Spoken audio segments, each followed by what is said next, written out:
Hey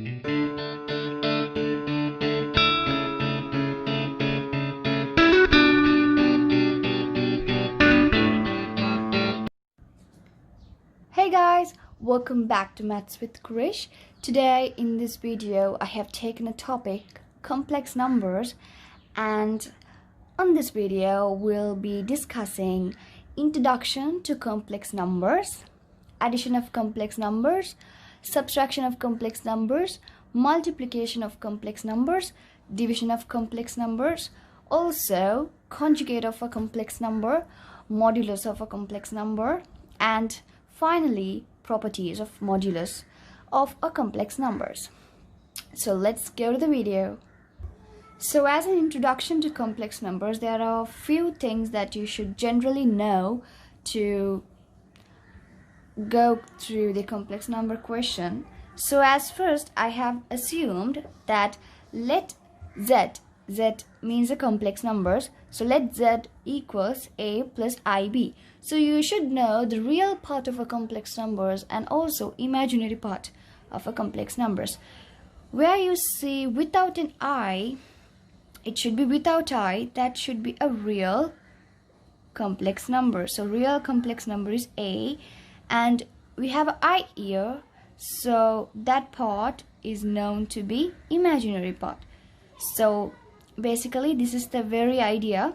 For an example, if I take z equals x plus iy, my real part is going to be x and my imaginary part is going to be y. So this is a very basic idea that you should follow.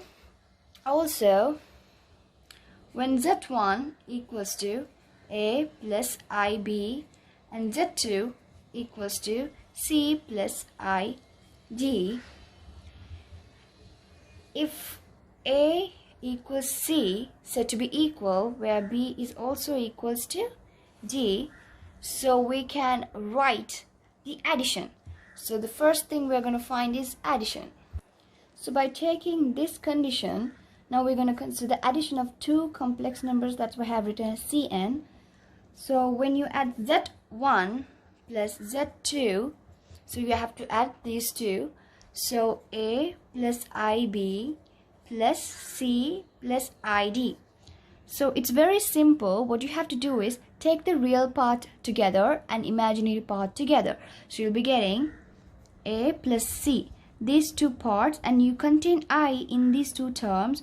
So I'm going to make sure it like this. Simple. So z1 plus z2 equals to this. This is also can be applied to any two complex numbers. This is also something very recognizable. When z1 and z2 addition plus z3 is in this term, we can also say it as z1 plus z2 plus z3. This is also where we can apply a complex number. Alright, now we are going to discuss about multiplication of two complex numbers. If z1 and z2 equals as follows, and if we multiply these two, z1 and z2, how we'll be getting the answer as a plus ib into c plus id. And if you multiply, you know the rules, ac, ad, this into this and this into this. So it's very simple. AC minus BD plus I as AD plus BC. In this thing, you should consider you'll be getting an I square that is always equals to minus 1, where your I equals to root of minus 1. When you simplify this like this, you'll have a I square. So what you have to do is you have to substitute minus 1 instead of I squared. So when we take division of two complex numbers, z1 divided by z2, so z1 is a plus ib over z2 is c plus id. So your final answer is going to be, what you have to do is you have to divide is by the denominator. So you have to divide it again by c plus id into c plus id. So you will be getting the answer as AC plus BD plus IBC minus AD over C squared plus D squared. So this is going to be a division. After this, we are going to discuss about conjugate of a complex number. So let z equals to x plus iy. So when you put bar, z bar, this plus is converted as minus iy. So wherever you get z bar, this comes the opposite, a minus, negative should be come.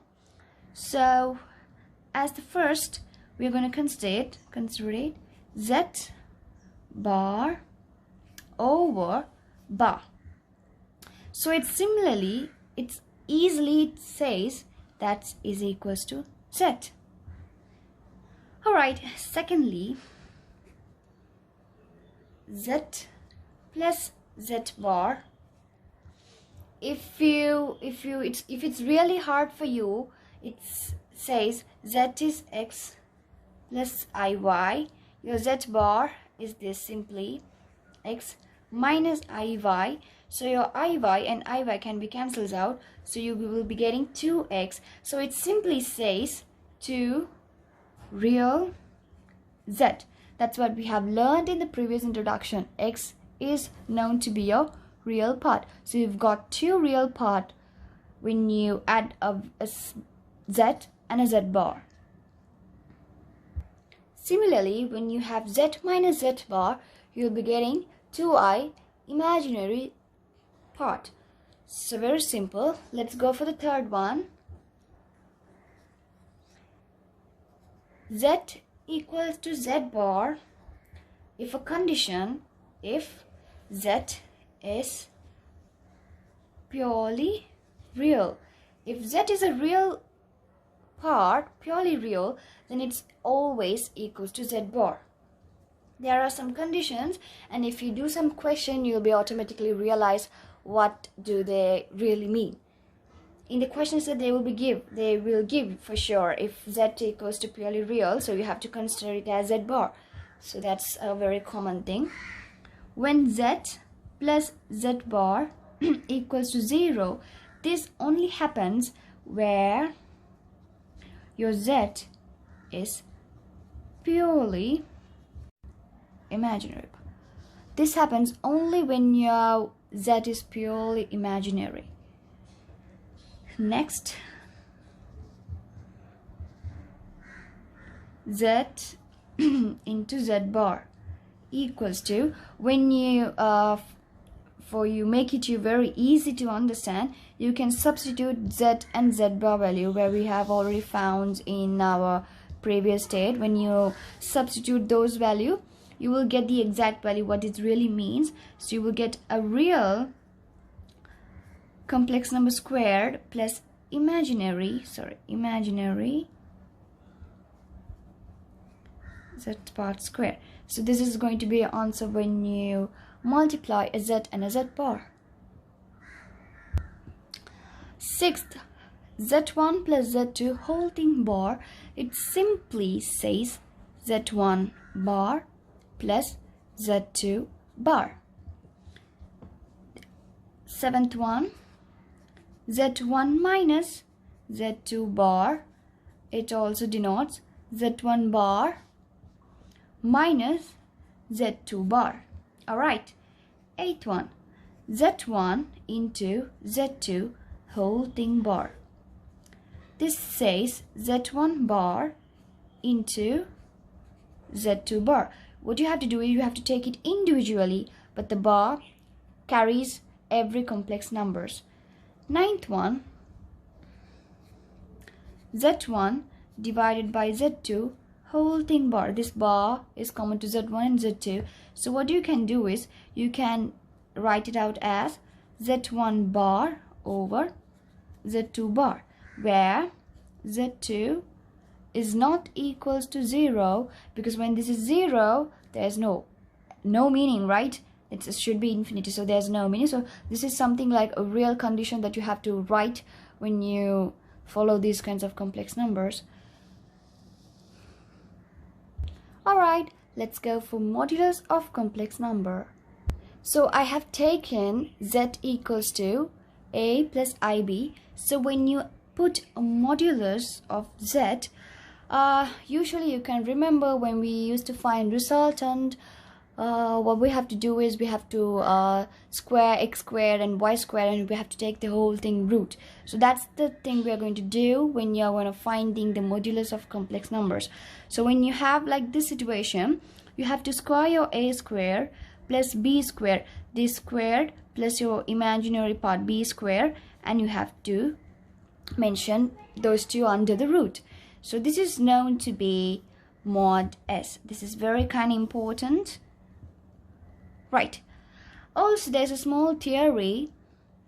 In the set of complex numbers, if you have z1 greater than z2, or z2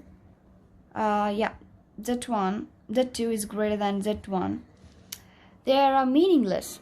They just don't have any meaning. But when you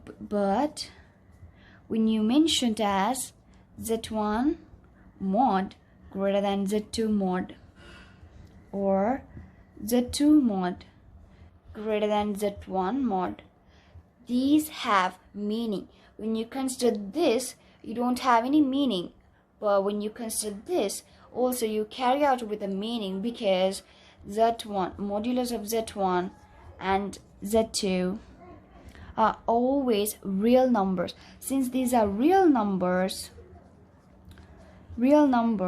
these have meaning. When you write greater than or lesser than, they carry with a meaning. Alright, our last part, properties of modulus of a complex numbers. So first, when mod of z equals 0, this always implies when your z equals 0, therefore your real part equals 0, also your imaginary part of complex number is also equals 0. This happens only without the modulus. When only the complex z equals 0, this condition applies. Second one, mod of z is always equals to bar of z. Also it implies minus z bar. Alright, this is some kind of a theory, but you have to also remember this. It's kind of important. Alright, let's go for the third one. Z into z bar, it's always mod of z square. I say this is kind of very important when you're dealing questions like this. For an example, z x plus iy, this is, if this is z bar, always when you have to substitute minors. So when you multiply these two, you will always get the modular square. So this is very kind of important. This is some kind of a kind of rule. We all can also say that. Fourth one, z squared bar modulus. So this implies z bar modulus squared. So these conditions I have mentioned, you can all easily understand by putting the z as x plus iy whole thing square. So you can also solve, you have to prove while you have the answers. So you can try that as a homework. Alright, fifth one, z1 over z2 modulus, division part. So you will get, it's very simple. When you multiply it or divide it, doesn't matter, you have to separate the modulars, and you have to also mention where z2 is not equal to 0, because when this is z2, there's no meaning. 1 over infinity, 1 over 0 is always infinity, no meaning. So it implies the same. Sixth part, as I told you, z1 into z2 whole thing modulus. This also implies z1 into z2. You have to separate the modulars. Seventh one, z1 plus z2 whole thing squared. This implies z1 whole thing squared modulus whole thing squared plus z2 modulus squared plus 2 real part of z1 and z2 bar. Similar thing that we're going to do for subtraction. z1 minus z2. This says, well, we have a minus here, we have a plus when we add z1 plus z2 modulus square, and when you subtract z1 minus z2 square, you will get a minus here. Alright, ninth one, when z1 plus z2 mod is always greater or equals to modulus of z1 plus modulus of z2. It's better to show the difference of these two. That's why I have written it over here. When the addition of modulars is always lesser or equals to z1 mod plus z2 mod. When z1 minus z2 is greater or equals to z1 minus z2. These two conditions are kind of specific because when you deal some questions, you'll be needing this proof. You have to write it in the corner when you do the sums. Right. Alright guys, that's all for today's lesson. Hope you guys learned something. On my following videos, you'll be seeing my upcoming questions with complex numbers, related to question regarding complex numbers. And complex numbers is not only about this. We have Argand diagrams and solving Argand diagram questions, and also we have rotational motion theorems. So I will be explaining all those theorems in my second video of complex numbers. Stick with me and watch that particular theory part. Also, I'll be doing some questions regarding complex numbers, so also stick with me. Share this to your friends, subscribe to my channel Maths with Krish, and give a thumbs up. Alright guys, see you in the next video. Stay safe. Bye.